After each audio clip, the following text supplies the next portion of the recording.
एक छोटे से गांव में रहता था एक बुजुर्ग किसान, रामू। वह अपने ईमानदारी और अच्छे स्वभाव के लिए जाना जाता था। एक रात, एक अजीब घटना घटी।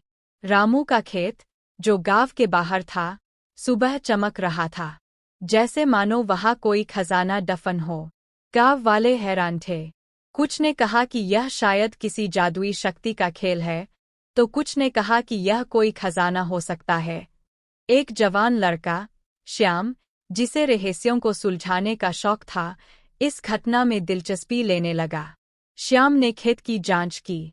उसे कुछ भी असाधारण नहीं मिला, लेकिन उसे एक छोटा सा गड्ढा दिखा, जिसमें कुछ चमकदार था। सावधानी से खोदने पर उसे एक पुरानी, चमकीली बोतल मिली। बोतल खोलने पर एक छोटा सा परियों जैसा जीव निकला। परी ने बताया कि वह एक जादुई जंगल से आई है। उसका जादुई डस्टर खो गया था, जो इसी खेत में गिर गया था। उस डस्टर से ही खेत चमक रहा था। उसने श्याम से मदद मांगी।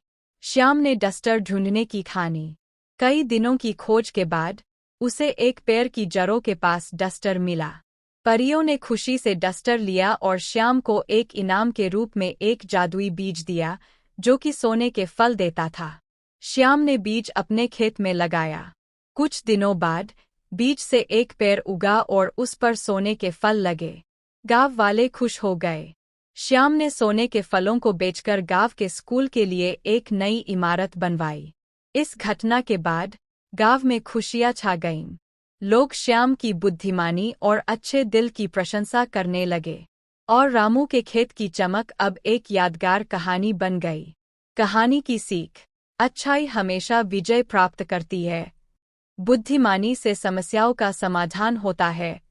साहस और मदद करने की भावना महत्वपूर्ण गुण है। हमारे चैनल को लाइक और सब्सक्राइब करें।